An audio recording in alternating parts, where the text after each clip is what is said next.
So going back in time for the Transformers live action movies, this week we already had a 2-for-1 review, so to speak, by way of the original Barricade and Frenzy. Well, let's fast forward to Revenge of the Fallen with another 2-for-1 when we look at Skids and Mudflap, the ice cream truck versions. That's going to be our focus this time around in the latest GotBot True review.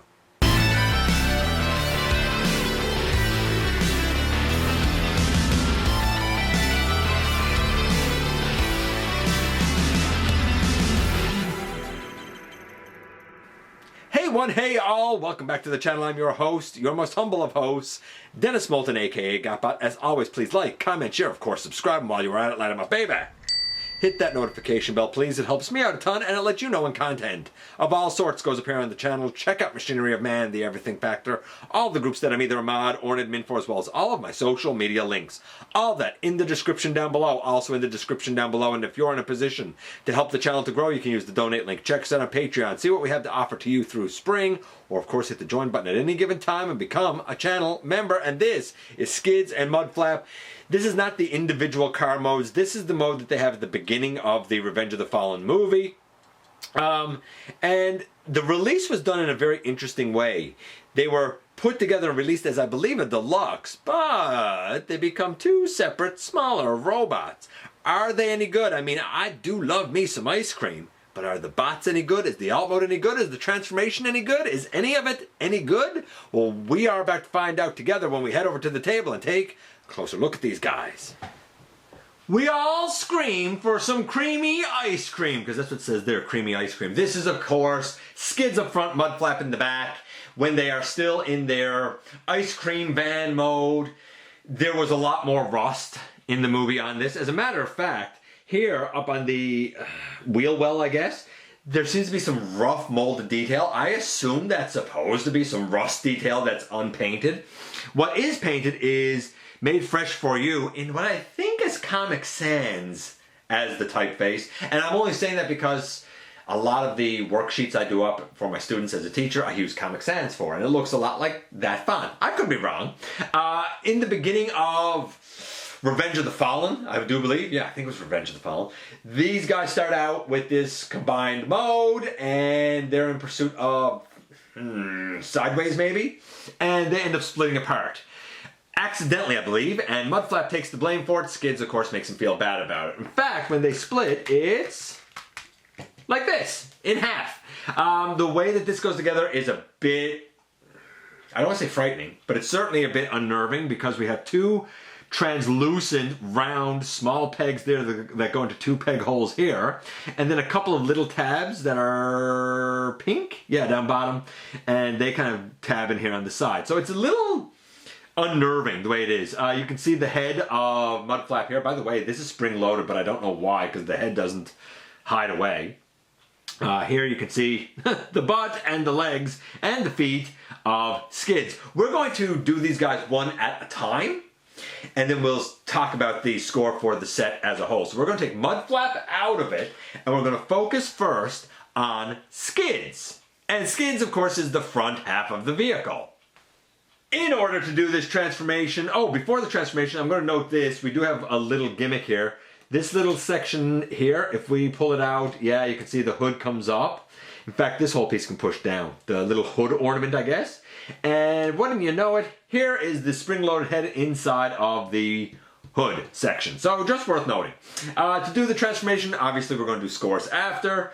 To do the transformation, we can fold down the legs and waist here and bring down the bumper. We can take the translucent window on the side that's been painted. In fact, the translucent hinge, we get a lot of complaints about clear and translucent hinges nowadays and how they don't last, but they've been used for a long time.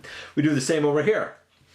Then we have these sections here. These are the arms, and they are in ball pegs and on, I guess, hinges, but they do not at all like to stay on the ball pegs and stuff. So we're going to just pick that off and just pick that out. We take these entire kind of front wheels and hubs off, and there's like a double hinge down underneath. We're going to pick them out and bring them up on the side. We bring the chest grill forward and we push the hood ornament down for when we end up getting the entire head out. We bring the hood all the way up, and now we can try and deal with these arms. I hope that the arms do not come off, but time is going to tell with that. We should be able to see, because of down here. Yeah, okay, I got that one down. And then right in by the wheel, we rotate it down, and then we should be able to turn the whole arm around. No, we bring it forward. That's what we do, like that. And we have a gray hand in here. You might be able to see the, can you see it? I don't know if you can. You might be able to see the white hinge up right here. It's a double hinge for the shoulder to come up on. It's really hard to show it. By the way, since we're here, we might as well twist around the waist section and make sure that the waist here is plugged in, because it wasn't. It was like this. So if you haven't plugged it in already, make sure you plug it in there. Okay. Then for this arm over on this side, we're going to, again, get it out, bring it down, and bring it forward. We need to get the bumper in behind, like that. And now we have both of these shoulders here. The head is up. Now, some people will just bring this down on the back, like kind of like this, but that's not exactly what you're supposed to do. Some people leave the hood up like this, but really, you rotate all of this around, and then you bring the bumper up over it. Make sure all that is down, and really, boom, in the end, here we have Skids in his robot mode. I mean, it's neat that the waist swivels around. It's neat that this whole piece swivels around. I do find the bumper likes to get in the way quite a bit. The transformation's not bad. It's not great, but it's not bad. I'm going to give the transformation overall about a 7. I'm going to give the look, because I don't remember them in robot mode in the movie, and I assume that this is from like renders or like what was a proposed robot or something. Again, I'm going to give it, say, a 7 for that as well. So right now the guy's getting a 7. And the reason I'm giving it a 7 is because I don't remember them in the movie like this. But if it's based on early renders or earlier artwork or something, then it probably has an argument for its existence. If somebody knows if they were in this mode in the movie, hey, feel free to let me know in the comments. Then we get to the articulation for the guy. The head does nothing. These pieces are just loose. The shoulders are really bad. They're very limited. They barely move. They only go out about that far. We have one hand here that's gray. The other is a pink molded in hand. We do have a elbow, and same over here. We have an elbow that I guess isn't that, we'll call it 90 degrees, but you got to turn the arm at a funny angle because these panels get in the way. It's not great. If we leave the arm forward, like not gorilla armed, we get a lot less than 90. We do have the ball peg there, which I guess gives us like across the body articulation a bit, like across his chest articulation a bit, but the arms are pretty bad. No, do we have a waist? Yeah, we have a waist. You might have to take the bumper down, but we do have a bit of a waist, which is nice. Legs all the way forward, legs all the way back, legs all the way to the sides. Knee to 90 degrees and a swivel at the knee. Dude even got ankle tilt, which is nice. So waist down is probably, I don't know. Waist down, we'll say 7.5. Waist up is about a 5. No, waist down is about a 7, I guess. Waist up is about a 5. Overall, that's about a 6. The guy was getting a 7. Overall, this tiny Skids, with his arm limits especially, scores at about a 6.5. It's not great, but it could certainly be worse. 6.5. Maybe Mudflap will kind of save the day. And And Mudflap, of course, is the back end of this whole thing. I'm going to tell you now, pretty much everything to do with this guy is panel-tastic. He loves his panels. Okay, we'll see if this guy's better than the 6.5 that Skids got. So, probably to begin, we would probably do best to loosen these ones up, the two little ones that say creamy ice cream. Loosen them up first. Then we can get to these little ones here on the back and kind of get them loosened up a bit next. Oh, open out those panels. Now you can kind of see the armature. That little piece is on this armature. This big piece, as well as this piece, is on this armature down here. So we're going to bring this out and down for now. On the other side, we're going to do the same thing. We're going to get this piece up here and bring it out and down for now. Then, to loosen up the back here, be careful. We have a couple of round pegs and a couple of peg holes. So you really have to sort of pick these up. Plus they're also pegged into each other. There you go. There's the two pink pegs into a peg hole here and a peg hole here. And we had one tooth and two teeth here. So they all notched together. Now, okay. Now that we've got that done, it's actually fairly simple. We take the entire waist section here that was bent back, not all the way back, but back enough to line everything up. We bring it forward, and it does snap into place, though you didn't hear it because it's kind of soft. We split the legs, and if you didn't have the toes already folded down, fold them down. Next, we bring the arms, which are just on panels up, and bring out that pink fist.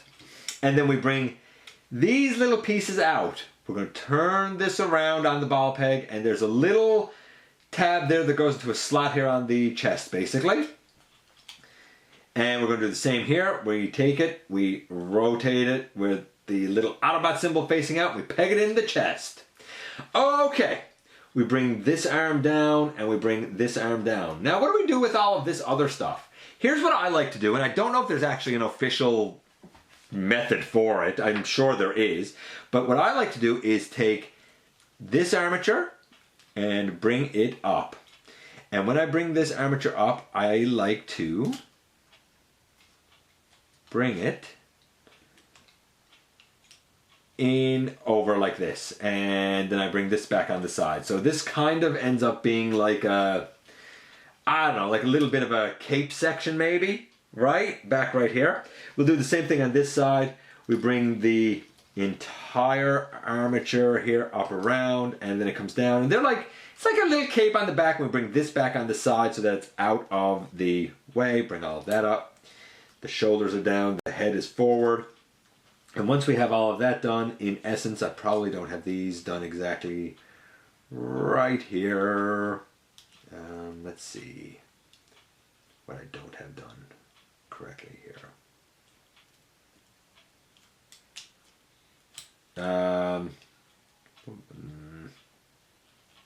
There we go, that, and maybe I didn't have this one tabbed in correctly. There we go, got that one tabbed in correctly. That was the problem. And boom, in the end, here we have Mudflap in his robot mode. The transformation here, though panel-tastic, I think is better. I'm giving it a 7.5. The look, again, is about a 7, I think. The articulation is way better. The head goes left, right, up, down, and it is sort of spring-loaded if you need it to go into his chest. The arms go forward, out to the side, back. They could go all the way around if you want to finagle this piece enough. Elbow to 90 degrees, but it's hard to call it that with all of this panel out here. Molded in pink hand on this side, an actual pink hand for some reason on this side. I have no idea why. Maybe it was like, I don't know, a canceled gimmick or something. No waist. That's a bit of a bummer. Leg forward, leg all the way back, knee to 90 degrees, swivel there. Toe forward and up, no side to side. I feel like the articulation for this guy is a little bit better than it was for the Skids. If Skids' overall score is a 6.5, I feel like his overall score is probably a 7.5.